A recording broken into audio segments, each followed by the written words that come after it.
Good evening, and I'm so sorry we're late. Noam Chomsky's plane did make it from Boston. Hallelujah. I really could not have stepped into his shoes. I did have someone in the audience who would have, but thankfully Noam Chomsky is here. Now, my name is Paul Holdengraber, and I'm the Director of Public Programs here at the New York Public Library, known as Live from the New York Public Library. My goal, as all of you know, is to make the lions roar, to make a heavy institution dance, and when successful, to make it levitate. As it may, I hope, tonight. I've always wondered how much this building weighs, and nobody in all these years, a decade I've been here, has been able to tell me. Now, let me just quickly mention some of the upcoming events, which include, not on your program, actor Matt Dillon, who will be joining Magnum photographer extraordinaire Bruce Davidson on May 4th. Our next event will be with Chris Hedges and Seymour Hersh on May 3rd. The week of June 12th, we will end the season with 3 punches. This year's Nobel Prize winner, Svetlana Alexievich, will be joined by Pulitzer Prize winner Catherine Boo and journalist Masha Gessen. That is on June 13th. June 14th, Walter Mosley will join Kareem Abdul-Jabbar. They will talk, of course, about basketball, but also will discuss their passion for detective fiction and much else. And to cap the season, I will be holding a conversation with a very great musician and now also filmmaker, Laurie Anderson. That is on June 16th. And in case you were wondering what might be happening between now and then, let me just mention that tomorrow we will have the great honor to welcome on this very stage Dame Helen Mirren, to talk about everything from Shakespeare. As many of you probably know, the man died 400 years ago yesterday, I'm told. And we will talk about Shakespeare, but we will also talk about her great passion for Peter Brook, a passion I share, who is still alive and 90 years old and very well. Now, tonight, you probably know why you are here. I'm hoping for a true exchange between 2 extraordinary people. Now, Yanis Varoufakis, after the event and after a Q&A, now I'd like to say a quick word about Q&A. A microphone will be put right in front of the stage. I love the fact that some people are looking right there. A microphone will be put right there. You will queue up and you will ask intelligent questions, and they will not last longer than 52 seconds. I've actually determined that questions can be asked in 52 seconds or less. So you can't make a statement, but you can ask a question. Keep it short, keep it to the point.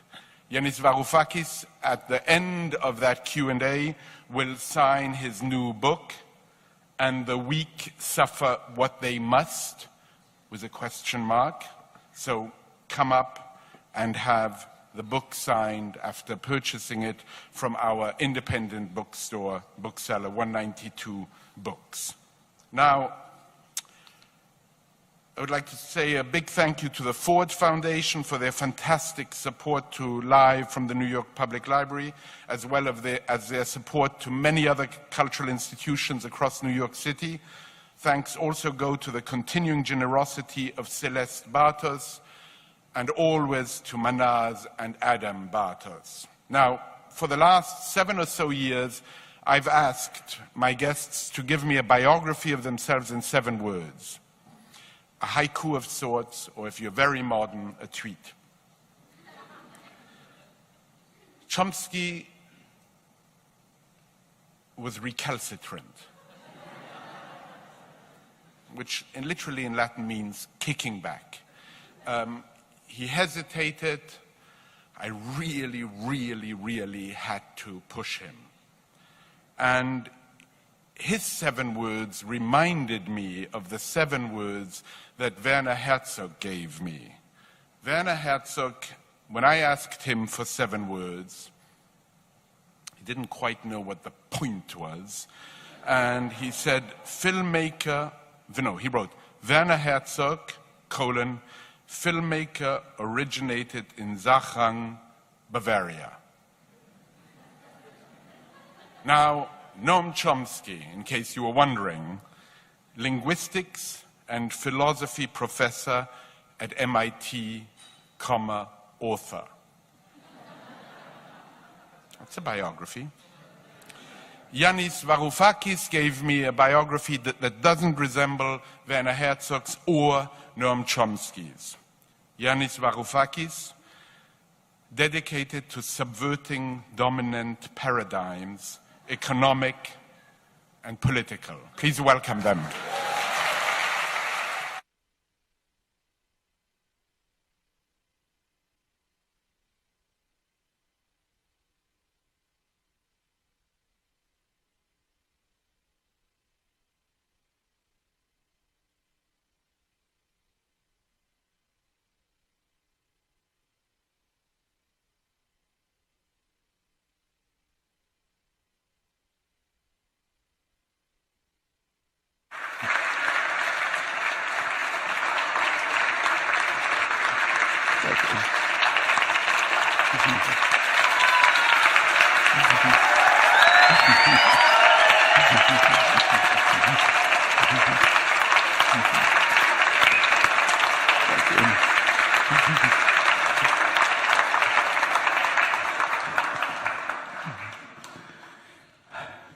Good evening. We don't have anyone to introduce us, so I've been asked to kick off by saying, firstly, that isn't this wonderful that we're all here just to subvert the notion that nothing good can come out of the public sector? No. Well, the fact that I'm here barely actually has a relationship to that comment. I came from Boston. My wife and I came from Boston. Took 7 hours. In any society that hasn't been smashed by neoliberal policies of the kind you describe, it would have taken maybe an hour and a half, 2 hours. There is a train, the pride of the public sector, which I took for the first time in 1950, and it's about 15 minutes faster now than it was then when it makes the schedule, which is a chancy situation. So we decided to come by airplane and spent most of the afternoon on the runway. Well, Noam, what shall we talk about? Well, we can talk about the neoliberal assault on the world's population in the last generation, which you've written so brilliantly about. What strikes me, given the last quite eventful year of my life, what really strikes me is the major disconnect between the philosophy and ideology of neoliberalism and that which I encountered when negotiating, in inverted commas negotiating, when being dictated by the great and the good of the neoliberal international financial establishment. Now, think about it. If you take the great libertarians, the great neoliberals, who castigate all tax-funded activities, and you consider the reason why I'm here today and I'm not still the Minister of Finance of Greece. Why? It's because I refuse another 100 billion smackers, dollars, of a tax-backed loan to my insolvent government, which the creditors insisted that I should take. The three nines. It's astonishing. So here it is. So here you have the International Monetary Fund, the European Central Bank, and the European Commission insisting that our bankrupt state takes on another 100 billion under conditions that guarantee that we will not be able to repay the taxpayers of Europe that will be granting us that money. And that comes from neoliberals, who supposedly are against all tax-funded loans to government, and who supposedly believe that an insolvent entity doesn't have the moral right to take on more loans. But as you point out, what is it, 90% of those loans go to French and German bankers. That was the first loan. This loan, it would go from the one pocket of the creditors to another pocket of the creditors, so that they would maintain the pretense that Greece was not bankrupt. But effectively, what I'm trying to say is the intense hypocrisy of the neoliberal establishment, which is not really even interested in sticking to its own neoliberal ideology. This is just 19th century power politics of crushing anyone who dares stand up to them and say a simple word, no. But I think that's actually traditional. One of the paradoxes of neoliberalism is that it's not new and it's not liberal. Exactly. And exactly. If you look at what you describe is a form of hypocrisy, but the same is true of saying that we should not support tax-funded institutions. The financial sector is basically tax-funded. Of course. You recall the IMF study of the leading American banks, which determined that virtually all their profits come from their implicit government insurance policy, cheap credit, access to higher credit ratings, incentives to take risky transactions which are profitable, but then if it's problematic, you guys pay for it. Or just take the basis of the contemporary economy, which actually I've been privileged to see developing in government subsidized laboratories for decades. MIT, where I've been since the 1950s, is one of the institutions where the government, the funnel in the early days was the Pentagon, was pouring in money to create the basis for the high-tech economy of the future and the profit-making of the institutions that are regarded as private enterprises. It was decades of work under public funding with a very anti-capitalist ideology. So according to capitalist principles, if someone invests in a risky enterprise over a long period and 30 years later it makes them profit, they're supposed to get part of the profit. But it doesn't work like that here. It was the taxpayer who invested for decades. The profit goes to Apple and Microsoft, not to the taxpayer. Indeed. If you take an iPhone apart, every single technology in it was developed by some government grant. And for every single one. And for long. And some of them by government grants from other countries, yeah. like Wi-Fi from the Australian Commonwealth. You see an interesting picture of it from a place like MIT or other major research institutions. So if you walked around the building where I work 50 years ago, you would have seen electronic firms, Raytheon, iTech, others, IBM, there to essentially rob the technology that's being developed at public expense and seeing if they can turn it into something applicable for profits. You walk around the institution today, you see different buildings. You see Novartis, Pfizer, big pharmaceutical corporations. Why? Because the cutting edge of the economy has shifted from electronics-based to biology-based. So therefore, the predators in the so-called private sector are there to see what they can pick up from the taxpayer-funded research in fundamental biological sciences. And that's called free enterprise and a free market system. So speak of hypocrisy, it's pretty hard to go beyond that. Quite right. This hypocrisy is fundamental to the whole enterprise culture of capitalism from the 250 years ago. I mean, the whole notion that there can be a market system which is at an arm's length separated from a state which is the enemy is the sickest joke in the history of humankind. If you think that, I mean, this narrative of private wealth creation, which is appropriated by the big bad wolf, the state, on behalf of trades unions and the working class that need a social welfare net, is just a preposterous reversal of the truth. That wealth is being created collectively and appropriated privately.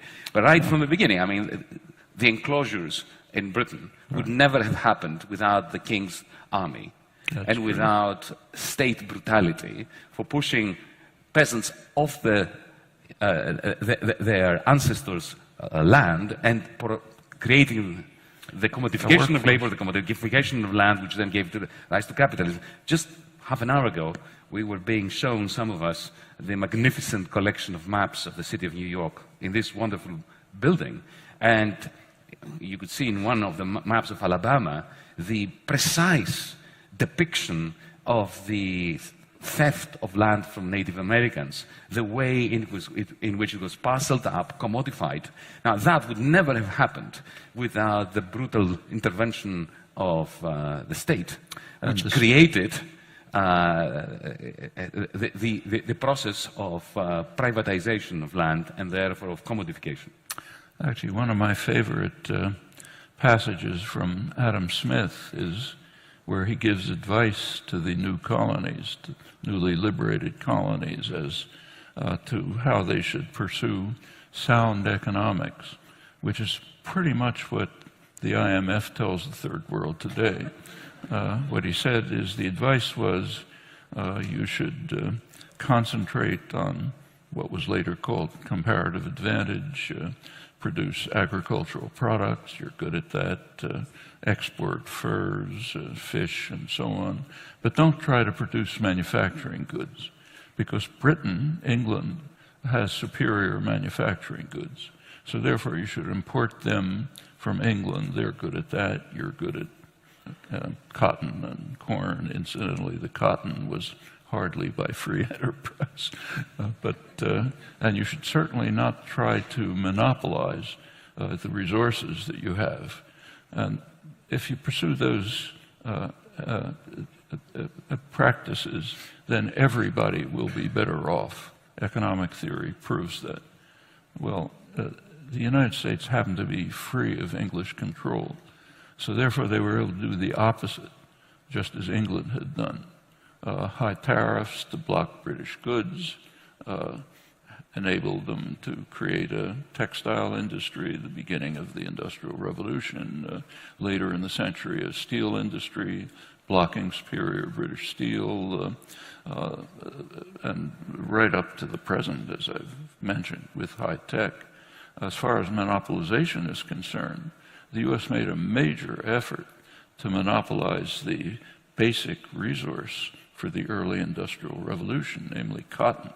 That's the oil of the 19th century. And the U.S. had most of it, not all of it.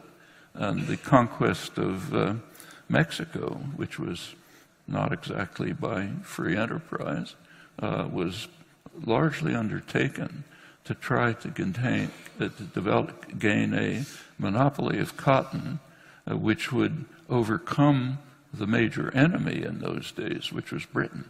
Britain was the big force, the enemy. And the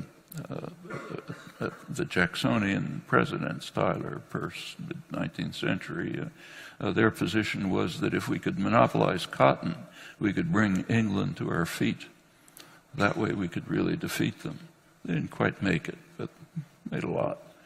Incidentally, that effort was what Saddam Hussein was charged with in 1990. The charge was ludicrous, but the charge was he was going to try to monopolize oil and bring us all to his feet, which was crazy. But the U.S. did try to monopolize cotton, and that's part of the way in which power shifted from England to the United States. I think that's a pretty good record of the way sound economics has worked over the years. There have been places where sound economics was applied, liberal policies. It's called the Third World. And it's not an accident. You take a look at the global South. One country developed, Japan, the one country that was not colonized. Take a look at East Asia, the tigers of East Asia. The one exception, the one that was conquered by the United States, 1898, with a couple 100,000 people killed and stays semi-colonized, not part of the Asian tiger explosion of industrialization.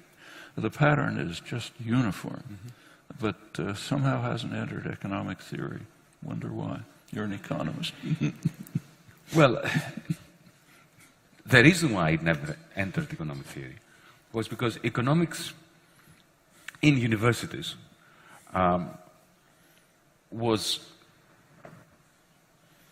began to evolve from the 1950s onwards as the queen of the social sciences.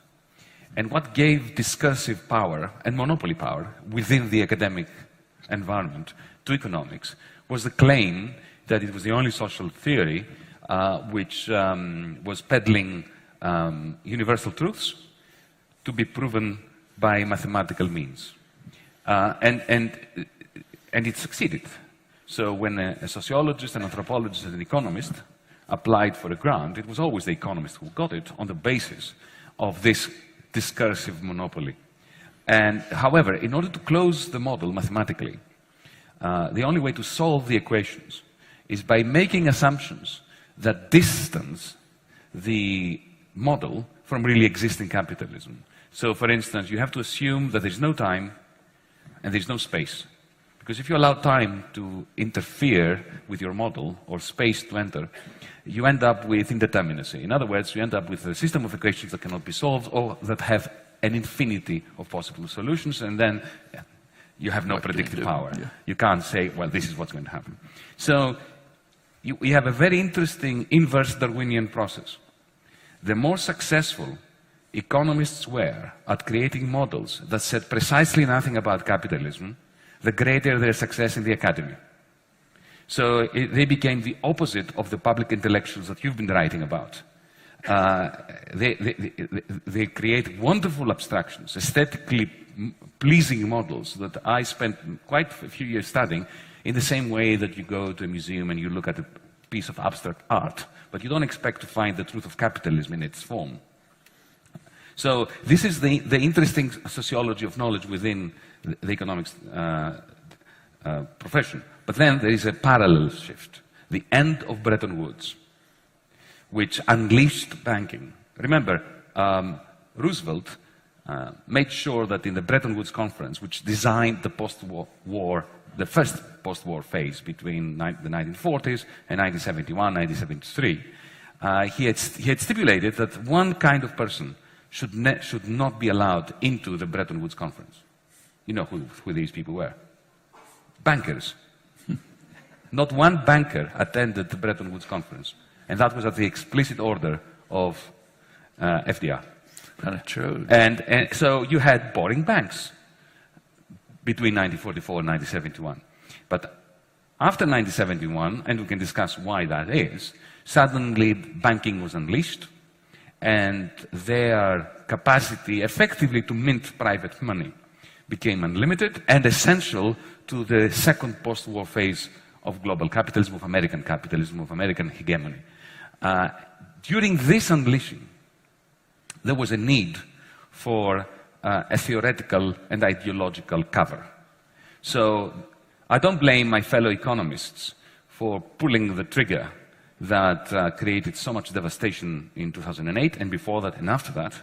but I blamed them for providing the mathematical models, the sermons, which steadied the hand of the financiers and allowed them to believe that what they were doing was perfectly okay, consistent with science, provable mathematically that it was riskless, and therefore allowed them the mental and emotional strength to do a lot more damage than they would have done otherwise. Actually, one of the more interesting moments in the history of science and scholarship was actually in 2008. As you know, for decades, economists had been claiming with extreme arrogance that they completely understood how to control and manage an economy. There were fundamental principles like the efficient market hypothesis, rational expectations, and anyone who didn't accept this was dismissed as a kind of some strange kind of moron. The whole system collapsed. The whole intellectual edifice collapsed in a most amazing fashion and had no effect on the profession. None at all.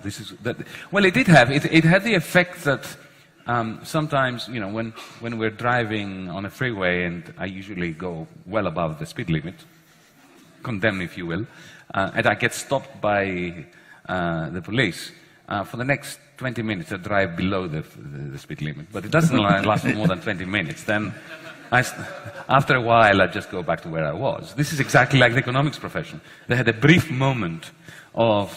some did, but... Some.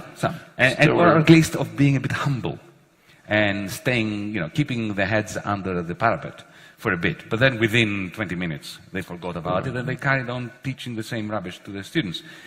But what is interesting, Noam, is that two small points. It's not that the economists went headlong into this mathematized religion, because that's what it is. It's a religion with equations and with a bit of bad statistics. What happened was two things. Firstly, there was a kind of ethnic cleansing of anybody that had retained their wits about the economy. So there were economists who challenged this view and who were simply not reproduced by the system. They never got the grants, they never got the PhD students, their PhD students never got lectureships, never got assistant professorships. So there was a purge of the establishment. The second, which is and far more interesting phenomenon, is that the wonderful minds that created the general equilibrium models, the highest, the popes of the Catholic Church, were not believers. So take, for instance, Ken Arrow. Ken Arrow is, you know, and Gerard Debreu. They're the ones that John Nash, they established the mathematical theorems upon which all this hypocrisy is based. Now, these people, Ken Arrow, I remember in the early 1990s, he was giving a talk at NYU. And there were about 20 people. It was a highly mathematized paper. Okay, so he was enthusiastically going through the equations, and one of the professors there interrupted him at some point. He said, "Professor Arrow, equation 3.3 reminds me of the argument in favor of this kind of tax as opposed to that kind of tax." And Ken stopped him immediately and said, "My dear boy," he was a bit condescending, I think rightly so, he said, "you are confusing that which is interesting with that which is useful. This is interesting. If you try to apply to anything real, it's dangerous." So the gurus, the popes, understood that this theory was examining a post-capitalist world, a world without labor markets, without labor exploitation, without monopolies, without even the slightest of capacities to alter prices on the behalf of employers, of entrepreneurs, of conglomerates, a world without firms. Because what is a company? A company is a market-free zone. It's a hierarchy. It's a small Soviet Union with Gosplan and central planning. If you look at Google, if you look at Microsoft, that's what it is. Then you have Coase's theorem. That's a big help. Yes, yes. But the Coase's theorem is taught for 5 seconds and then forgotten. Yeah. In order to make them feel that they've said something about the reason why firms exist. Yeah. But then in those models that produce the macroeconomic policies that were applied even under Clinton, especially under Clinton, There are no firms. There's no time, no firms, no space. Everybody resides on the same point in space, so that there are no costs of transport or anything like that. So imagine a world in which economic policy is predicated upon models that assume there is no time, space, firms, profit, or economic rent. Or monopolies. It's time to get really scared. You know, there's a question that I'm sure you know the answer to from your own experience, which has kind of puzzled me about contemporary economists. It has to do with the IMF and your experience as Greek finance minister. From what I can see from the outside, it looked as if the IMF economists were pretty harshly criticizing the austerity policies of the Troika. But the IMF itself was strongly supporting them. What was going on in there? Well, this is exactly what was happening, and is happening to this very moment. WikiLeaks leaked a wonderful conversation between my old friend Paul Thompson, who made his name by crashing the Greek economy and then, as a result, being promoted to IMF chief in Europe. And his successor, a Romanian lady going by the name of Delia Velculescu. Just read this exchange. Just read it. It came out a few weeks ago. WikiLeaks, go and look at it. It's fantastic. Because they're telling the truth. And they're telling exactly what you're saying. They are admitting that which they, Paul Thompson and I had this conversation. First time I met the IMF's chief in Europe was in a hotel in Paris, and I was elected with a mandate to negotiate a debt write-down for the Greek debt against the troika of lenders, against the wishes of the creditors. But at the same time, because I had a mandate to negotiate, not to clash with the creditors, I was prepared to clash if I had to, but my intention was not to clash. My intention was to come to an honorable agreement between us. So because I knew that the German government had a very serious political problem going to the federal parliament in Berlin, to the Bundestag, and admitting that the money they had given to the Greeks was not money to the Greeks, for the Greeks, but money for Deutsche Bank, and therefore they were never really expected to get it back. So this is why we're going to give the Greeks a debt restructure. That's what Mrs. Merkel should have said to the Bundestag, but of course this is not something she could have said and remained the Chancellor of Germany. So I knew that the Germans had a political problem admitting to what they had done in the sense of having given money to the Greeks, so that effectively the German taxpayer and the Slovak taxpayer, because they spread the risk like good financiers do to the other Europeans, effectively they were bailing out their banks a second time in 12 months. So, of course, I knew that, and I was trying to find a formula that would allow our debt to become more manageable and less toxic for the Greek people, while at the same time achieving a kind of political arrangement with Berlin that would make it palatable for them to say yes to it. So, first meeting with Paul Thompson, I come to him with a proposal for the kind of debt swaps, financial engineering that Wall Street is very good at. Not the kind of thing that one expects from a left-wing Minister of Finance, but I wanted to make things work at that point, not so much to go and clash with them. And you know what he said? Oh, this is too mild. We need to take a large chunk of your debt and write it off immediately. I said, well, that's music to my ear, Paul. How are you going to convince Wolfgang Schäuble to do this? Oh, he said, well, that's a problem, but we'll find a way. So at this level of bilateral discussions, even with the leadership of the IMF, you got the idea that they understood what they had done. They knew that they had done a nasty deed. There was subterfuge in what they had done. There was a bailout for banks presented as solidarity to a suffering nation. And they were trying to do something about it. But then, when it came to the final settlement, as creditors, they stuck to one another. They remained loyal to one another. They spread the rumor that our government was putting forward impossible demands, that we didn't want to reform, that we had no proposals. We came to them with financial engineering proposals from Wall Street. They had nothing to suggest except for these signals that they were emitting. But I think the most important discussion I had was was with somebody really high up in the IMF. The name will not be mentioned. Higher up than Paul Thompson, you can imagine.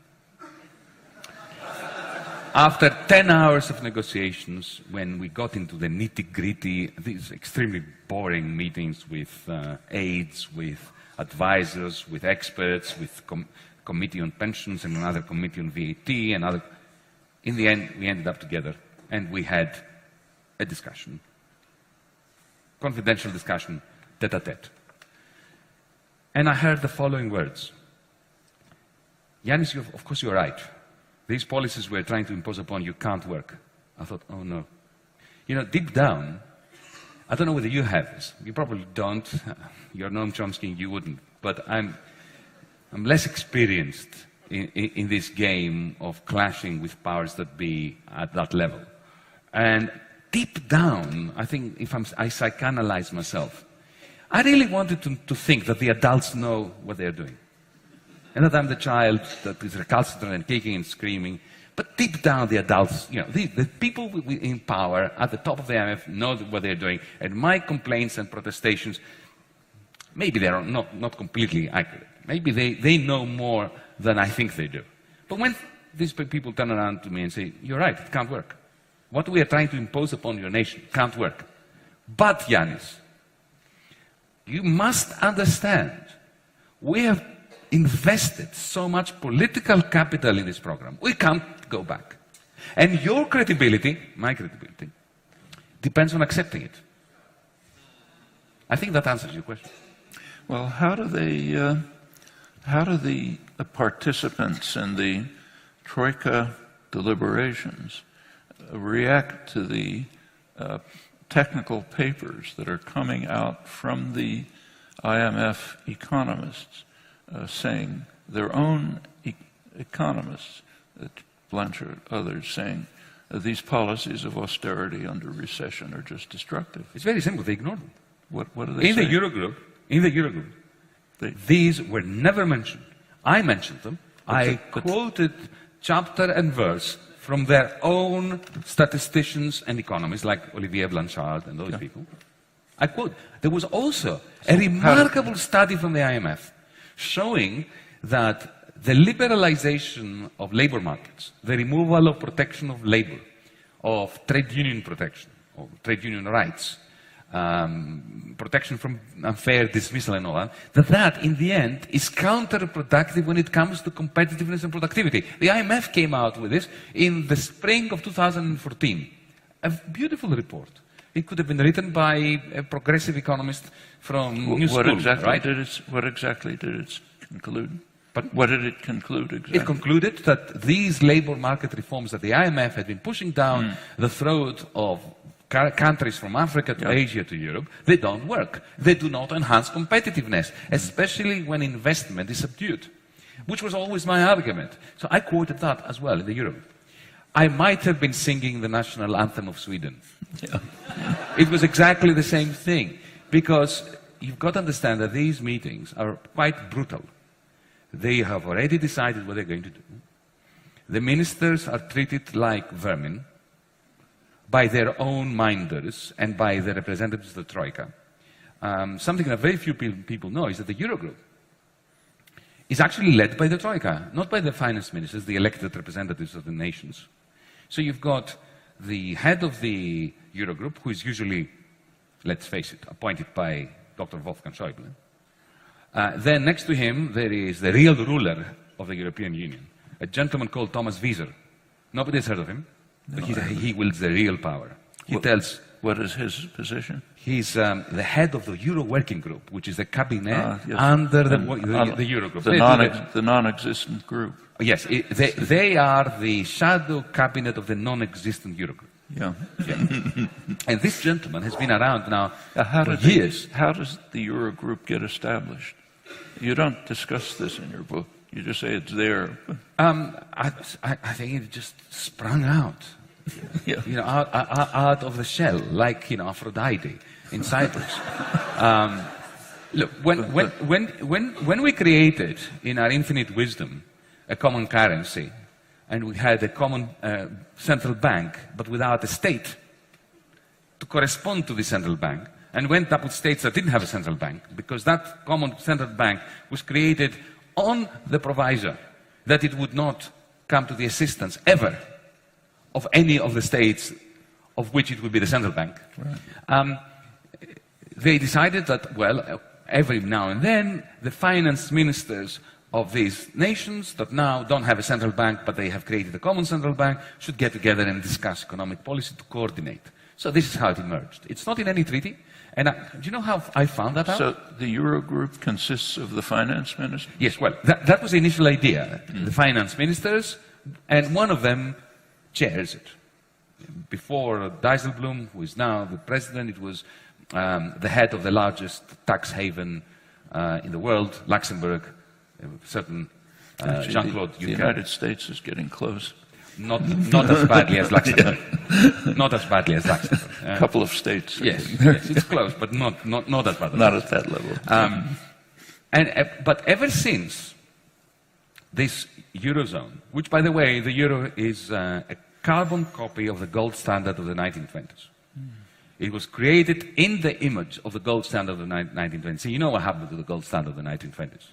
It gave rise to the roaring 20s, to immense financialization, immense concentration of industrial power, funded by the consolidation of the financial sector, and then Wall Street in 1929. Enormous inequality. Of course, also, enormous inequality, which is the result of And, this easy private money minting by the financial sector. And when the chickens came home to roost in 1929, the common currency of that era, the gold exchange standard, collapsed, started fragmenting. Very soon, the Germans hated the French hated the Germans, everybody hated the Greeks, and we descended into the abyss of the 1930s and 1940s. After our generation's 1929, which took place in 2008, guess what happened? The gold standard started fragmenting. It was called the euro in Europe. And very soon after that, the Germans started pointing moralizing fingers at the Greeks. The Greeks remembered the Nazi occupation. Everybody hated the French. And we are now in a state of disintegration where the refugees are the problem. Actually, you should bring up 1953, the London Agreement, which most people don't know about. That's rather critical. Of course. Maybe you want to. But let me just complete the story about the euro. I'll just tell you the story of how I found out that the Eurogroup doesn't exist in law. By the way, one more point. After our country started to go failing... Is it inconsistent with European law or just no, it doesn't exist in law. It's kind of orthogonal, no connection. It's outside the framework of European law. Now, do its decisions impact, how do its decisions impact? It makes all the important decisions that determine the future of Europe. And every single one. How are those decisions transmitted to the official decision-making bodies, to the Brussels bureaucracy? Oh, yes. What happens is, there is the Eurogroup meeting, and then afterwards there is an ECOFIN meeting. The ECOFIN does exist. It's the meeting of all the European Union finance ministers, including the ones that are not using the euro. So George Osborne from Britain is there, the Danish finance minister is there. And what happens, it's a rubber stamping process. So whatever the Euro has decided, ECOFIN says, okay, we agree. And there's never any debate. No debate. Yeah. No debate. But let me tell you, this is quite interesting. How I came to understand that this is a para-legal group. At some point, the Troika, inside the Eurogroup, because now it's not just the finance ministers, the IMF, Lagarde is sitting there, Thompson is sitting there, the European Central Bank is sitting there, the Commission is sitting there, they set the scene, and then the vermin, us, the finance ministers, simply nod. And the IMF, happily. The IMF has no reaction to the Eurogroup decisions? Well, it's in the Eurogroup. The IMF is part of the Eurogroup. So it's astonishing, isn't it? Yeah. So they're represented in the Eurogroup. Well, let me give you an example. When the ultimatum was presented to me on the 25th of June, on a take-it-or-leave-it basis, and what that meant was that if I said, no, I'm leaving it, our banks would have been closed as they were 5 days later. Yeah.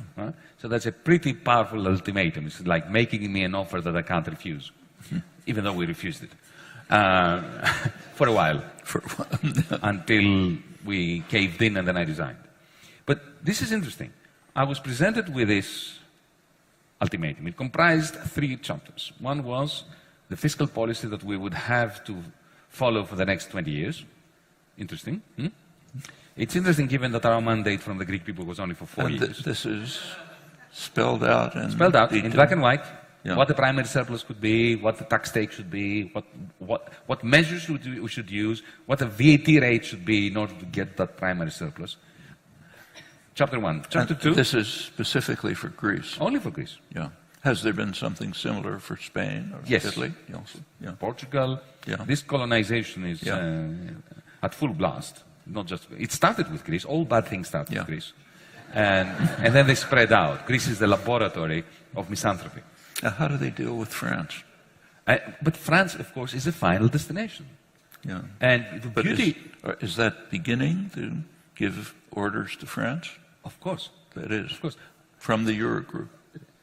No, the beauty of those 5-6 months in power, not what power, in office, watching power, in office.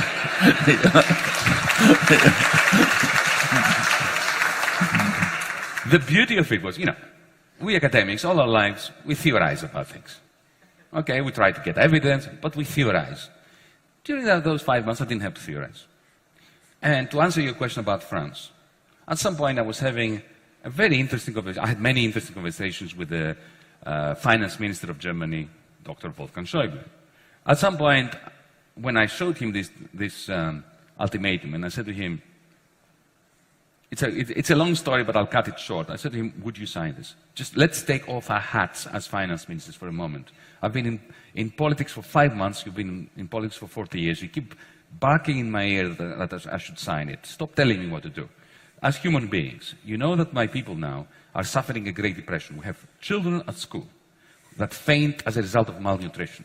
Can you just do me the favor and advise me on what to do? Don't tell me what to do. As somebody with 40 years, a Europeanist, somebody who comes from a democratic country, just Wolfgang to Yanis, not finance minister to finance minister.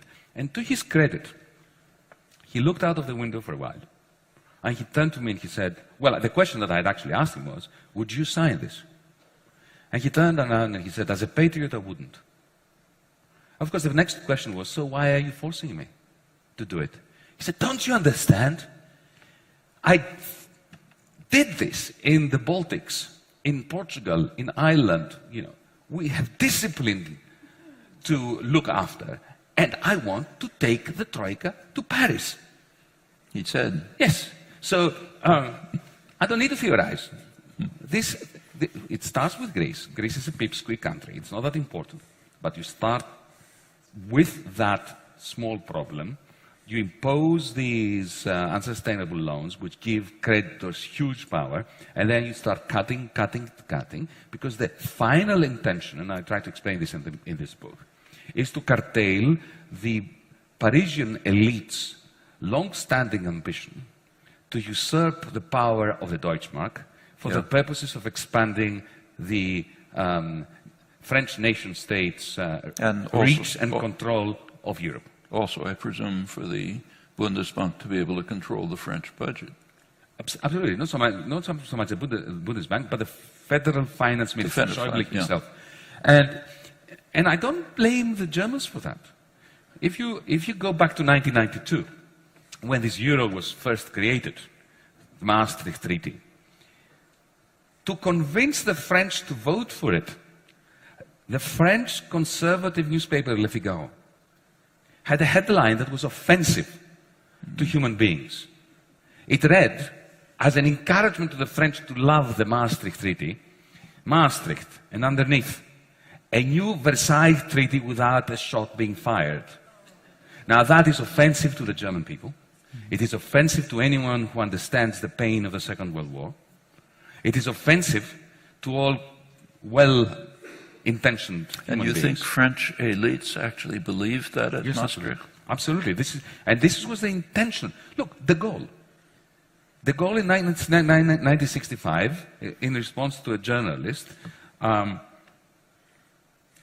who asked him, don't you worry that with this European Economic Union, Germany is going to become the powerful country here? And his response was, they are going to be the horse, and we are going to be the carriage driver. It's clear. the Brussels bureaucrats. Well, the French graduates of the great Grande École, yeah. who would be populating the Brussels bureaucracy. So we should not be anti-German, anti-French, we just must understand that the elites of Europe have made a complete and utter mess of the project of European Union. Yeah, but when you get to Maastricht, the French elites still believed that they were controlling German power in the Maastricht Treaty. Yes. That's pretty astonishing. It's an astonishing error on their part. But so was the German elites' estimation that Helmut Kohl, for instance, who was a Europeanist, who was a federalist deep down, that you create a currency union first, and then when it gets in trouble, the political union will follow. What an error.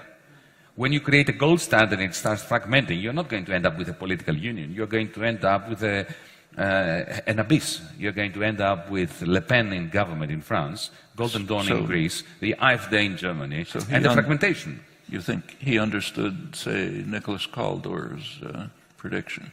He never did. Never? No, none of them did. Including Kohl?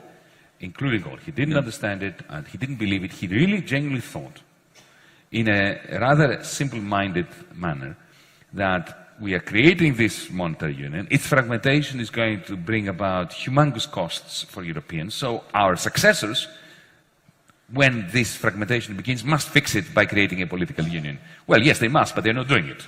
And they're not doing it because they are falling prey to this self-reinforcing negative feedback mechanism between authoritarianism and bad austerity policies.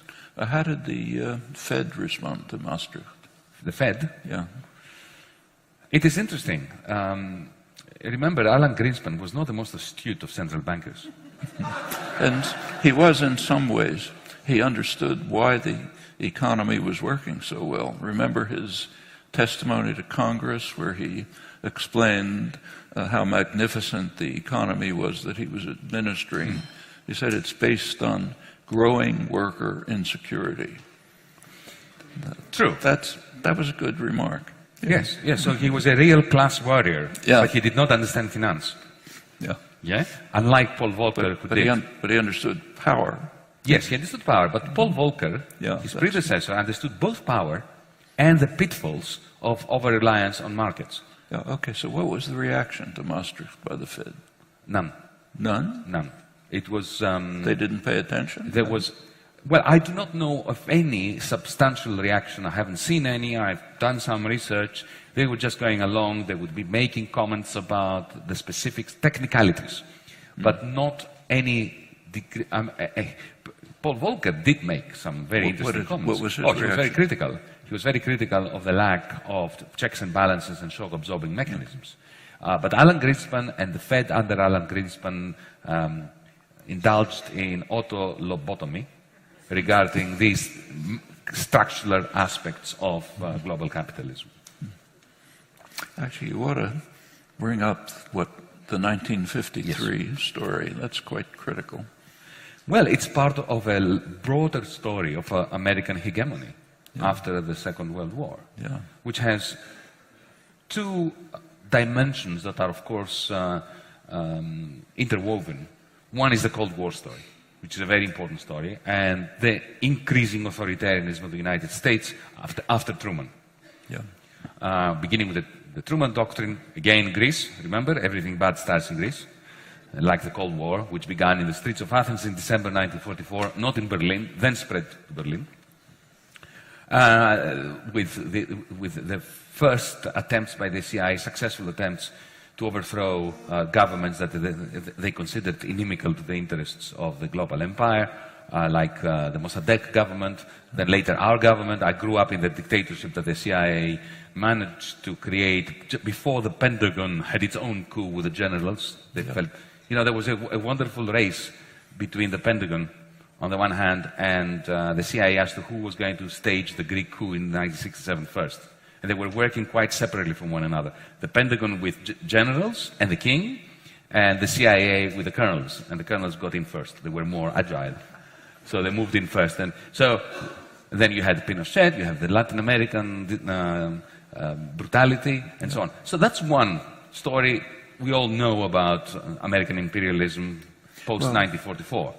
But the second dimension, which is much more interesting and much more benign, because if you look at, it starts with Bretton Woods, an attempt to prevent, by the new dealers in power, and by some very good people, to prevent another Great Depression in the States. Yeah. The great fear, of course, was, in 1944, they could see that the war would end. They could see that the wonderful factories that were churning out the aircraft carriers, the tanks, the bullets, the jeeps, and so on, even if they were reconfigured to produce white goods and cars and consumer durables, there would not be sufficient demand within America for all those products that these factories could potentially make. So that eventually they would scale down investment at a time when the American GIs, the American soldiers, would be coming back from the front, and that would spear. And they called it the 1949 moment. They feared that in 1949, 20 years after 1929, there would be another crash. Famous dollar gap. Exactly. Yeah. So they sat down and designed a magnificent global plan to prevent this from happening. They also knew there was a Cold War, of course. There was the pressing agenda of making sure that Europe doesn't fall to the communists and Asia doesn't fall to the communists. So the two dimensions were combined, and the global plan, of which the Bretton Woods system was just one part, entailed, just to put it as succinctly as I can, the following characteristics and dimensions. Europe would be dollarized, so that Europeans could buy the gleaming cars and the gleaming aircraft and washing machines from Westinghouse and so on and so forth, that America would not be able to absorb on American soil. Europeans were in ashes after the war, so they needed to be dollarized. So they would be allowed to recreate on their own currencies, but their currencies would be pegged to the dollar. Effectively, they would have the dollar in different form. And that was a fixed exchange rate regime. It's very similar to the gold exchange standard, but with a very big difference. The New Dealers, who had felt the Great Depression in their bones, most of them, if you look at their biography, had actually suffered during the Great Depression. And they were very keen to avoid it again, understood that what was missing in the gold exchange standard was a system of surplus recycling, of taking surpluses from jurisdictions where they were being created, through a political mechanism, and siphoning them in the form of productive investments or some kind of investment into the deficit areas, in order to be able to generate the incomes in the deficit areas that were necessary to keep purchasing stuff from the surplus countries, so the surplus countries could remain surplus countries, like America, for instance, to keep recycling surpluses and deficits to maintain this global plan. If you think about this was an extension of the New Deal. It's worth bringing out the role of reconstructing Germany in this system, which was quite critical. I have looked at Senate papers from 1946 talking exactly about that, because this global plan had to rely on a European pillar and on an Asian pillar. And they had to have a strong European currency and a strong Asian currency to act as shock absorbers. There are these amazing documents where they say, okay, American capitalism is going to go through a spasm like capitalism always does. That shows a kind of understanding that today, or the last 20 years, is absent from policymakers. So they could see that there will be a recession. And the question they were asking, if we only have one currency after the war, because Europe was destroyed, and we would be dollarizing them. If we only had the dollar, any crisis in the dollar zone in America would be transmitted very quickly, both to Asia and Europe, and maybe those shocks would be magnified instead of being dampened. So we need shock absorbers. We need the European currency and the Asian currency that would do the shock absorbing. But in order for those currencies to be sufficiently strong, they would have to have they'd have to be an industry, and they'd also industry, and crucially subordinate to the dollar, not Keynes's proposal. Exactly. But they would have to be net exporters in their vicinity. Yeah, but so Germany in the rest of Europe, but Japan vis-à-vis China. Yeah, within the global system managed in Washington. Within the global system, under the and that's the Keynes-White dispute. Exactly, the Battle of Bretton Woods, which is an amazing episode in intellectual and financial history. Now, at that point, the problem they had when they were thinking about this in 1946, late 45, early 46, was that they already had agreed with the French to turn Germany into a pastoral land, to deindustrialize Germany. So they had to go back to the French and say, we changed our mind. And they did. And they offered them a bargain. You will agree to the reindustrialization of Germany. You will agree to a write-down of German debt. Otherwise, the German economy will never be able to recover if it is in the dark cloud of unsustainable debt. And in return, what we're going to give you is the leadership of Europe. This is the de Gaulle idea, that they are the drivers of the carriage and Germany is the horse that powers it. And indeed, this is what happened. If you think of where is the OECD? It's in Paris. What is the OECD? The OECD is a relic of the Marshall Plan. So the French were distributing Marshall aid in Europe. Think about Brussels. Brussels was completely and utterly designed by the French elites. Yeah. Think about the IMF. Why is Christine Lagarde the managing director of the IMF? Why was Strauss-Kahn the man? This is still the relic, if you want, the leftover of this deal with the French and the Germans. Interestingly, so going to 53, 53 is where the Americans grabbed the heads of the British, of the French, of the Italians, and of the Greeks, incidentally, and banked them together and said, you are going to write down German debt. So Greece was owed money by Germany that it wrote off so that Germany could reindustrialize in the 1950s. And that illustrates the title of your book. The French got something in return. The Greeks didn't. The weak suffer as they must. Yes, indeed. But of course, I always like to leave a degree of optimism hanging in me there. So you may have noticed that my book ends with, the title ends with a question mark. And the emphasis is on the question mark. And the dedication is to my mother. And it says that my mother would have slaughtered with immense kindness anyone who dared say that the weak suffer what they must. And even the original expression comes from Thucydides in the history of the Peloponnesian War, when he recounts, as an Athenian, remember, Thucydides is an Athenian historian and soldier and general, who is recounting the story of when Athens sent a fleet with troops, the Marines, the Athenian Marines, to the island of Milos to crush the local society, the local city-state. Why? Because Milos refused to take sides in the Cold War, or actually the hot war of the time, between Athens and Sparta. And Athens had its own NATO in the archipelago of the Aegean, and it was very worried that if the millions are allowed to be independent, then the rest might get ideas that they want to exit NATO, the NATO of the time. So they sent the troops to crush them. And there is this interesting meeting when the Athenian generals meet the million representatives, delegates, to announce to them that, you know, your life is over, surrender quietly, and we will sell you as slaves. If you resist, we are going to crush you.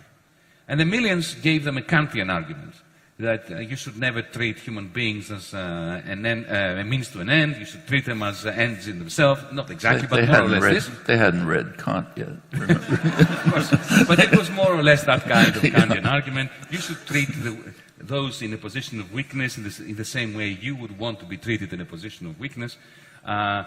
Because one day you will be in a position of weakness, as the Athenians, of course, did become very shortly afterwards when they lost the war to Sparta.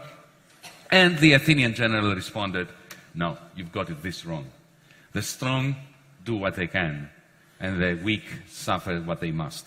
But Thucydides is telling us this story in order to allow us to criticize it. That's the question mark. Well, I think the real optimistic element in the book is the Condorcet quote about power really being in the hands of the masses, if they take it.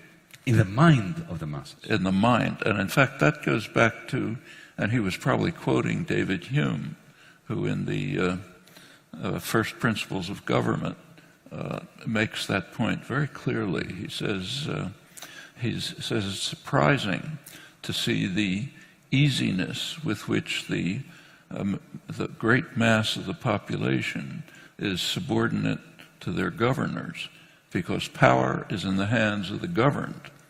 And if we inquire into the means by which this wonder is achieved, we see that it is by consent alone that the powerful are able to govern. Meaning, if the governed refuse to consent, to use your words, the game is over. That's exactly right. And I, and then my wife, we felt that on the 3rd of July last year. There was a magnificent moment. Because you've got to remember, our government won the election in January of 2015 with a mandate to speak truth to the powerful, to say no to them, and do your worst. We're not accepting any more of your toxic loans under conditions that will shrink our economy and our people further. And we won this election, but because of the system of disproportional representation, we won government with 36% of the vote. The previous governing party received something like 25%, so we had enough seats in parliament to form a government. But that's 36% of the vote. Yeah? And we had the whole media of Greece and the world completely and utterly, militantly against us. We had the central bank. Third day I was in my office. The president of the Eurogroup visited me to say, either you accept the existing policies, the ones we were elected to challenge, or your banks will be closed within a month. So this is you can't be weaker than that. We did have a strategy. We did have a secret weapon. We can talk about this later when we open this up. But when they closed their banks down, I believed that it was just a matter of days before our support would wane. And we had called for a referendum to support us to carry on fighting. So remember, we had only won 36%.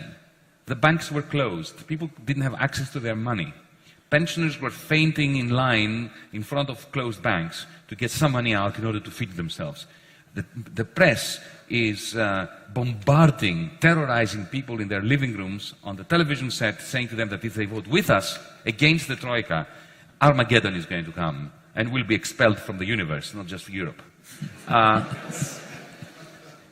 And those crazy, magnificent Greeks gave us 62%. Why? Because the one deficit that they could not bear was a deficit of dignity. And they had a Condorcet moment.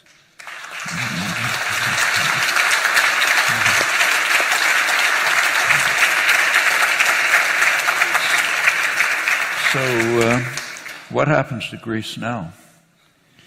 Well, unfortunately, that very night of the referendum, our government, my Prime Minister, surrendered. But now... And that, well, to answer your question, that surrender meant that we have the worst of the possible combination. We have a neoliberal ideology with completely anti-neoliberal policies. They increased the corporate tax rate. Harsher they increased the VAT rate. They increased the income tax rate. They reduced pensions. They reduced wages. So they did... Even harsher conditions than the ones you refused. Yeah. The Greek economy is fading. All business plans are going haywire. In a sense, remember liquidate under President Hoover? Mellon, I think that was the name of the US Treasury Secretary that said that. Yes. This is what's happening. Complete liquidation of Greek business, the Greek state, and the Greek people. And all that is happening in the context of a 19th century gunboat diplomacy, the purpose of which is not so much Greece. It is how to keep France, Spain, Portugal. After my Prime Minister's surrender on the 13th of July, he signed the document of surrender. And you know what happened? The Spanish right-wing Prime Minister came out of the room wielding this document like this, in front of the cameras. And speaking in Spanish to the Spanish media, he said, "This is what you get if you vote for the Syriza of Spain, Podemos." Podemos, yeah. Well, thankfully, the Spanish people booted him out. but didn't vote for Podemos in. So now have a hung parliament in Spain, no government. No government. Yeah. Well, actually, that's much better than having that government. Yeah. So what do you think the future is for the peripheral country? When you say liquidate, does that mean liquidate into German hands primarily? No, what I mean is, what's going to happen is we're going to have hundreds of thousands of small business, Who's buying petty them up? bourgeois people who will lose their shops, who will lose their pharmacies. They will be a lost generation. They'll become homeless. They will leave the country. Their kids, who are well educated, will go to Germany. They will go to Spain, no, because the Spaniards are leaving. They will come here. They will go to Canada. They will go to Australia. They will go to South America, somewhere to find a way of making ends meet. You're going to have the liquidation of households with foreclosures, and foreclosures in Greece are worse than here, because here you can take the keys to your house and go to the bank and say, take it, bye. In Greece you can't do that. Even if you lose your house, you still have the debt. You carry it with you, like Mephistopheles walking around with hell around him. You're walking around the world with that same debt, even though you have no house. It's kind of like student debt here. Yeah, exactly. Exactly. Yeah. So, in answer to your question, what is now the prospect of progressive politics and of hope in Greece? I think that now we had a window of opportunity in Greece to reboot this loan agreement and to reboot Europe, because had we succeeded there, then it would have really spread to Spain and to Italy and to the rest of Europe. We missed that. This is why I and some other utopians and recalcitrants throughout Europe, we've created what we call DiEM, the Democracy in Europe movement, with our manifesto that Noam Chomsky signed, making me the happiest person in Europe. For a very simple reason. I think we are in a 1930 moment. Shortly after the collapse of Wall Street, the great financial crisis, and just before the slide into a postmodern abyss of xenophobia, misanthropy, failed economic policies, austerity, debt deflation, that will become a major source of uncertainty, of misanthropy, of pain, and unnecessary pain, not just for Europe, but for the rest of the world. And allow me, at this point, I have a pin that I've brought with me for DiEM to give to you, which I'm wearing. And this is a bit of propaganda for our Democracy in Europe movement. I can't not give this to Noam Chomsky since he signed our manifesto. Thank you very much.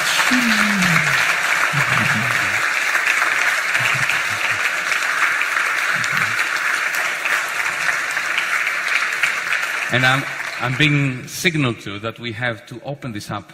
It's a good point. To Q&A. It's a good point. It's good to end with a pin. So we're going to put a microphone here. I see a few questions. That's great. Thank you. Mr. Chomsky, Mr. Varoufakis. My question is about European integration policy, the then and now. We know that in 1992, the leaders of the day signed the Maastricht Treaty, which stipulated those convergence criteria to measure, I guess, similarity between economies, such that if they were able to fulfill those criteria, they qualified for the initial round of Euro membership. Are EU policymakers only looking at those criteria now, those deficit criteria, or are they looking at other measures of integration, given what we know about what's, is that their only policy focus?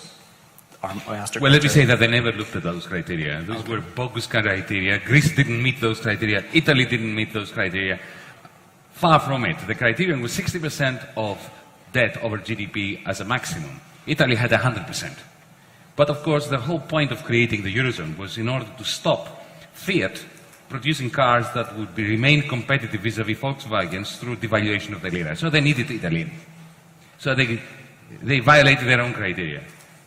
They just ignored them, and they brought Italy, Greece. And you know how Greece got in?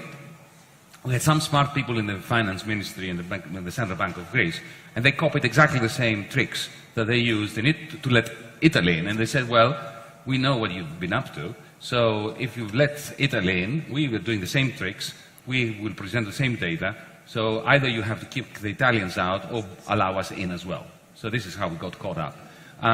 You've got to understand that it's a very hypocritical concept, the whole thing, the whole process. So there was never a question of integration, really. There was a question of expanding the limits of predatory financialization. Frank, what did Greece have to offer the Eurozone? Can I tell you what we had? We had no oil. We had really, I mean, we were not a traditional colony that had natural resources to be. What we brought to the Eurozone was a population with minimal debt and a lot of equity, because Greeks loathed debt. My parents' generation didn't have credit cards, personal loans, mortgages. They worked for 30 years, put some money aside, borrowed some money from an aunt or an uncle and bought a house. Okay? So we were a dream come true for German and French bankers. We had a Protestant almost ethic in terms of indebtedness, very low debt, and a capacity, once the Deutschmark was extended to Greece, okay, we had the capacity to borrow and borrow and borrow on the basis of very sound collateral. So this edifice was never designed to sustain an economic rise. Do you know which were the two countries that violated the Maastricht criteria first, before anybody else? Germany and France. France, yeah. So these rules were written not to be respected, but were written to be used as a club by which to beat the weak and the ones who dare speak out against the irrationality of the system. Mm-hmm. Okay. Thank you. Thank you.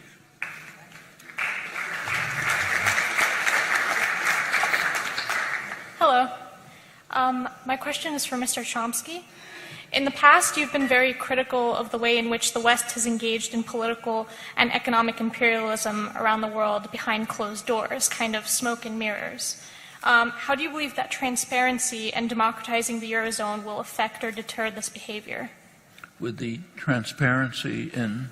And democratizing the Eurozone. And democratizing the Eurozone. How will it kind of affect or possibly deter this behavior? Actually, one of the things that Yanis discusses in his book is that the Eurozone, in the Eurozone, democracy has declined arguably even faster than it has in the United States. During this past generation of neoliberal policies, there has been a global assault on democracy. That's kind of inherent in the principles. And in the Eurozone, it's reached a remarkable level. I mean, even the Wall Street Journal, you know, hardly a critical rag, pointed out that no matter who gets elected in a European country, whether it's communists, fascists, anybody else, the policies remain the same. And the reason is they're all set in Brussels by the bureaucracy.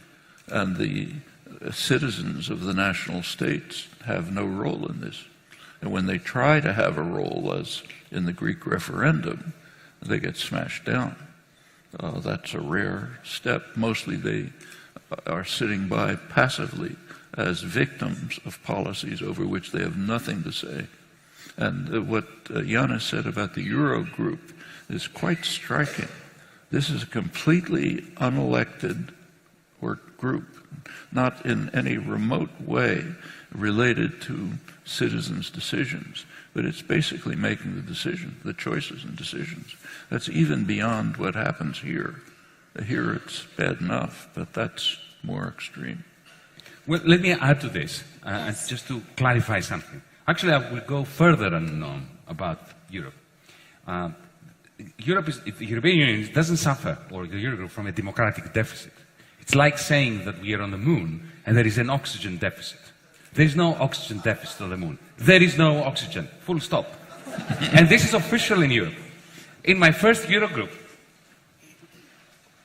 as the rookie around, I was given the floor to set out our policies and to introduce myself, which is nice. And I gave the most moderate speech that I thought it was humanly possible to make. I said, I know that you are annoyed I'm here. Your favorite guy didn't get elected, I got elected, I'm here, but I'm here in order to work with you, to find common ground. There is a failed program that you want to keep insisting on implementing in Greece. We have our mandate, let's sit down and find common ground. I thought that was a pretty moderate thing to say. They didn't. And then, after me, after I had expounded the principle of continuity and the principle of democracy and the idea of having some compromise between the two, Dr. Wolfgang Schäuble puts his name tag forward and demands the floor. And he comes up with a magnificent statement. Verbatim, I'm going to give you what he said. Elections cannot be allowed to change the economic policies of any country. At which point I intervened and I said, this is the greatest gift to the Communist Party of China, because they believe that too. Okay?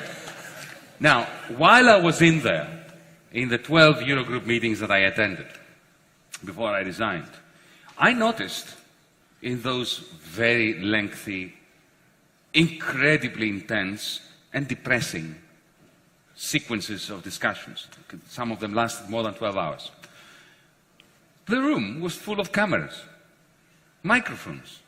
You know, these screens, we had 30 of them. I could say, whoever, you know, we were in the same room with people and I was watching them on television because, you know, this is the power of the screen. You don't watch the person speaking, you watch him on the screen, or her. Yeah? And at some point it hit me.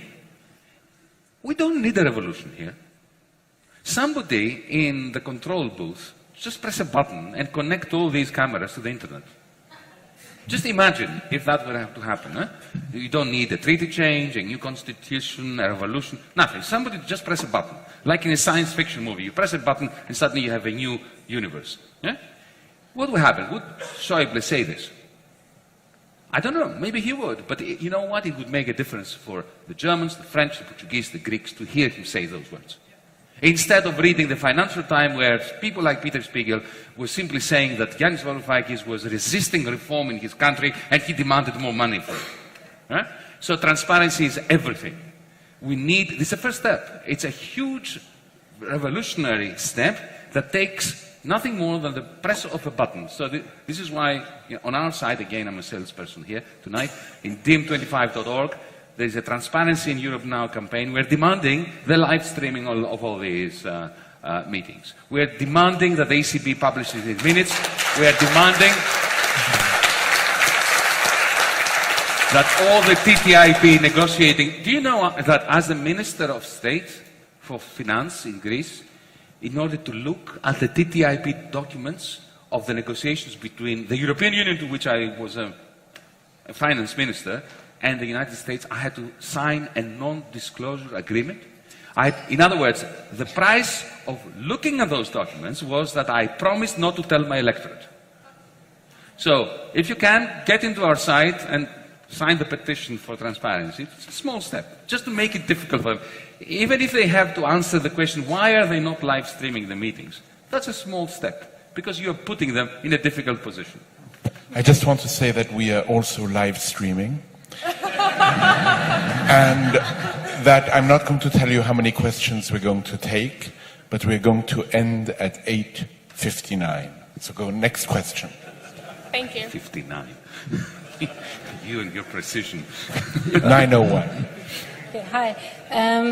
It's a little bit a follow-up question to the previous one, to Varoufakis. I'm wondering, you wrote that Wolfgang Schäuble wants to kind of have a super minister of all of the Eurozone, a non-elected one who will just kind of decide on national budgets. That's his plan. But I'm just wondering, what would you propose instead? Because sometimes it's a bit unclear to me if you also want kind of a super minister, just elected one, or if you want more power over the budget taken back to the national countries. And also... What, a second question? Hmm? Yeah. Just one question. But also just the Eurozone, if you want to keep the euro in the long term, or if it should be maybe slowly... Okay, it's the same question. Yeah, okay, let me be brief. What Schäuble wants, and I know that because he's written about it, we've discussed it, is a semblance of federation, where the Eurogroup becomes... He doesn't feel good that it's not legal. He wants to legalize it. And he wants to turn the president of the Eurogroup into the fiscal leviathan of the Eurozone. He doesn't call him that, but he wants him to be, if you want, the fiscal representative of, or treasurer, the treasurer of the Eurozone. But he wants to give this person a tiny little budget, tiny federal budget, 1% of GDP, nothing in other words. And the main function for this person will be to have a veto power over national budgets. Mm-hmm. Now, this is a monstrous notion. Let me give you an example. On the one hand, you have a parliament, the French National Assembly, voting in a budget. Okay? The budget of the French government is 50% of GDP. Half of the economy of France is controlled by the state. Okay? And now you're going to have a fiscal overlord in Europe that has a 1% budget. In other words, has absolutely no capacity to affect surplus recycling within Europe and stabilize European capitalism. But he is going to have, I was going to say he or she, but we know it's going to be a he, don't we? He is going to have the right to veto the budget that the National Assembly of France voted. And why? In order to keep countries within the fiscal constraints of the Maastricht Treaty, which has so abundantly and spectacularly failed. And let me give you an example why this is just mad. And it makes absolutely no sense, even from a neoliberal perspective. Take Ireland. Ireland, before 2008, was the blue-eyed boy or girl of the international neoliberal Washington consensus. They had turned their markets so elastic that they resembled a circus. They had a debt-to-GDP ratio of 25%, half that of Germany. They were never above budget. They had a surplus. Actually, they had a surplus in the equivalent of their federal budget, right, or their state budget. So they were the model country, the model citizen of the neoliberal mantra. Okay? Now, of course, if you look at what was happening in the private sector, they had gone crazy with, there was a frenzy of indebtedness, like here in Wall Street and so on and so forth. The moment the credit crunch began after Lehman Brothers, the developers went bust. The developers' loans to the Anglo-Irish Bank and the various other shady banks in Ireland went bad. They became non-performing. Those banks immediately became insolvent. And then the president of the central bank, certain Mr. Jean-Claude Trichet, called the Irish Prime Minister and said, transfer all the losses of the private sector onto the public books, onto the taxpayers, or else, or I will close down your banks. Remember that happened to me a few years later too. Huh? And at that point, suddenly, Irish public debt went from 25% to 120%. Now, what would the fiscal overlord do then? Nothing. Would he veto this? No, because it was the central bank's directive that pushed all the losses of the private sector onto the taxpayers. So this system that Dr. Schäuble is proposing is just an attempt to legitimize the illegitimate current informal system. It has absolutely no capacity to stabilize European capitalism. The only thing it will do, it will formalize the current impasse. You're asking me what I want. I would like a federal democracy. I would like a European Parliament. I would like a federal government with a substantial budget, with proper surplus recycling. And I would like to have a European Union constitution that is 15, 20 pages and not written by a failed former president of France that scripts the preface that happened in 2005, beginning with the rights of capital. You knew that, didn't you? That there was an attempt to write the European Union Constitution, which began the preface, the Bill of Rights, was all about the rights of capital. This is you can't make it up, can you? Schäuble's comment about elections. Yeah. Hi. First of all, I'm very honored to be here in front of both of you. I wanted to ask a quick question for Yanis. To what extent do you agree with the notion that the Greek government was caught in a tragic circumstance and they did what their options allow them to do at the time, given that the other option might have been an exit from the euro combined with the refugee crisis that they have now. And for Mr. Chomsky, I wanted to ask a little bit your evaluation on the Bernie Sanders phenomenon in American politics, and how do you evaluate that for the future of American politics? Well, sorry, Bernie Sanders. The Sanders phenomenon. Bernie, No, you go. start with Bernie. Well, Bernie Sanders is an extremely interesting phenomenon. He's a decent, honest person. It's pretty unusual in the political system. Maybe there are two of them in the world, you know.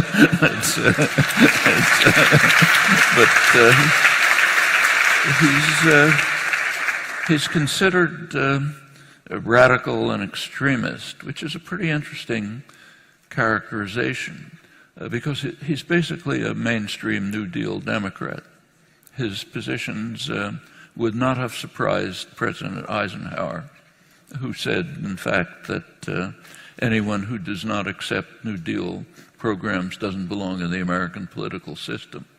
That's now considered very radical. The other interesting aspect of Sanders' positions is that they're quite strongly supported by the general public, and have been for a long time. It's true on taxes, it's true on health care. So take, say, health care. His proposal for a national health care system, meaning the kind of system that just about every other developed country has, at half the per capita cost of the United States and comparable or better outcomes, that's considered very radical. But it's been the position of the majority of the American population for a long time. So if you go back, say, to the Reagan, right now, for example, latest polls, about 60% of the population favor it. When Obama put through the Affordable Care Act, there was, you recall, a public option, but that was dropped. It was dropped even though it was supported by about almost 2/3 of the population. You go back earlier, say, to the Reagan years, about 70% of the population thought that national health care should be in the Constitution because it's such an obvious right. And in fact, about 40% of the population thought it was in the Constitution, again, because it's such an obvious right. And the same is true on tax policy and others. So we have this phenomenon where someone is taking positions that would have been considered pretty mainstream during the Eisenhower years, that are supported by a large part, often a considerable majority of the population, but he's dismissed as radical and extremist. That's an indication of how the spectrum has shifted to the right during the neoliberal period. So far to the right that the contemporary Democrats are pretty much what used to be called moderate Republicans, and the Republicans are just off the spectrum. They're not a legitimate parliamentary party anymore. And Sanders has the significant part of, he has pressed the mainstream Democrats a little bit towards the progressive side. You see that in Clinton's statements. But he has mobilized a large number of young people, these young people who are saying, look, we're not going to consent anymore. And if that turns into a continuing, organized, mobilized force, that could change the country. Maybe not for this election, but in the longer term.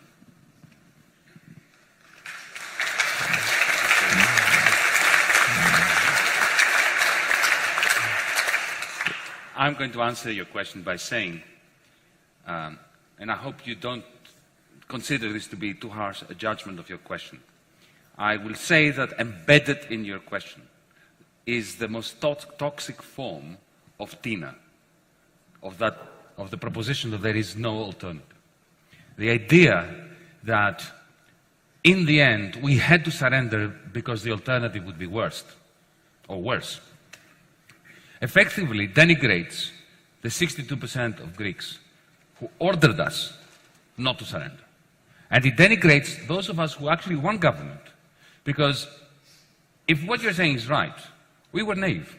We walked in there and we thought that with the power of rationality and the force of our personality, we would convince the troika of lenders to be kind to us, that we would rely on the kindness of creditors. No, we were not naive. From 2012 to 2013, I had long conversations with our team, the team that eventually became the negotiating team, the government, the inner cabinet, the war cabinet as we called it. And we were talking about how are we going to respond to the threat of bank closures that would happen on the first day of our government.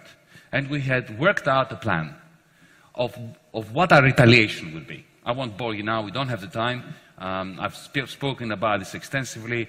We would have to haircut the bonds that the ECB held that were in Greek law. It was perfectly simple to do it. We would not end up as Argentina because it was Greek law.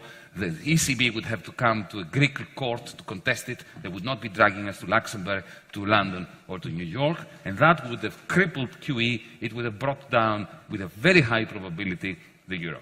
So if they closed down our banks, we had a weapon by which to retaliate. We were planning a parallel payment system in case the banking system was in disrepair and could not be used for transaction. We had that agreement. It's the only reason why I stood in front of the Greek people and I asked them to vote me in.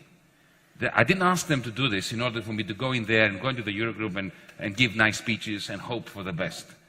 And we did not see this through. To say that it was inevitable that we would surrender and that the alternative would be worse is effectively to confirm that there is no alternative to barbarism. And I shall not confirm this.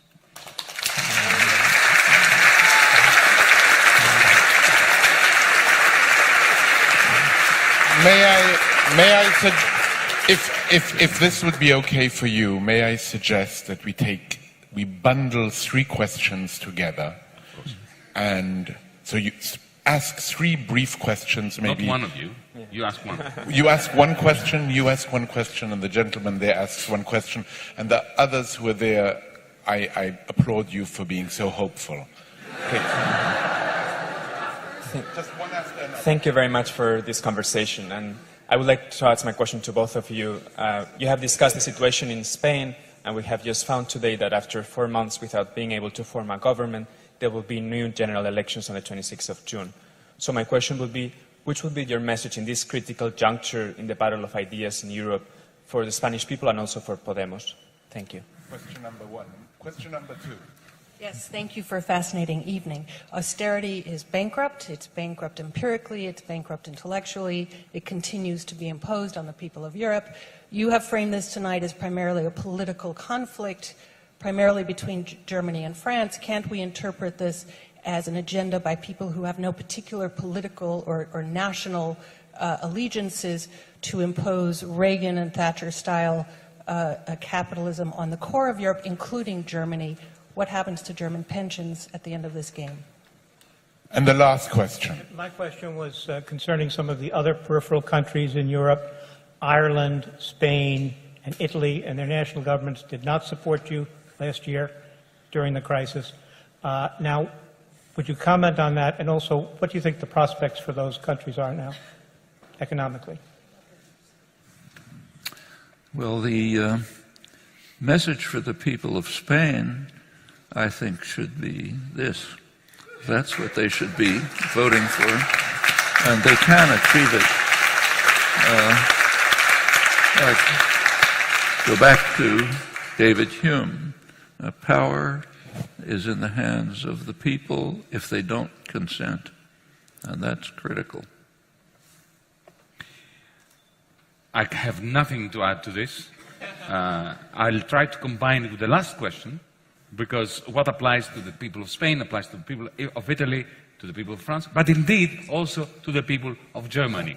And that brings us to the other question as well. We're in it together. The notion that Europe is split between North and South, and the North is populated by all the ants, whereas the grasshoppers have congregated to the South and to Ireland, is a very strange and odd idea. There are ants and there are grasshoppers everywhere. What happened before 2008 was the grasshoppers of the South and the grasshoppers of the North got together into a splendid alliance of debt-driven frenzy. They were the bankers, they were the spivs, they were those who predicated their growth on transfers from the European Union budget to create motorways that went to nowhere, Olympic game sites in Greece, and so on and so forth, and they became fabulously rich. This was the alliance of the grasshoppers. The ants were working very hard and were finding it very hard to make ends meet during the good times. And then when the grasshoppers' empire collapsed, it was the ants of the north and the ants of the south that had to bail them out. And it's time for the ants of the north and the ants of the south to unite in Europe to change that crazy regime.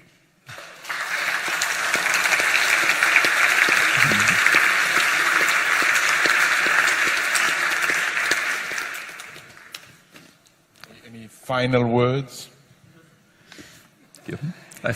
I want to pay my respects to this institution.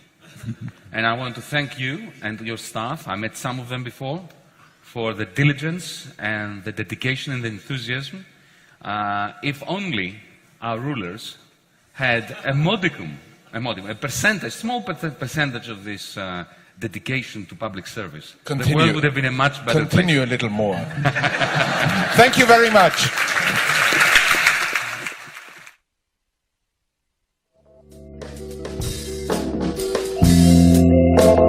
Thank you.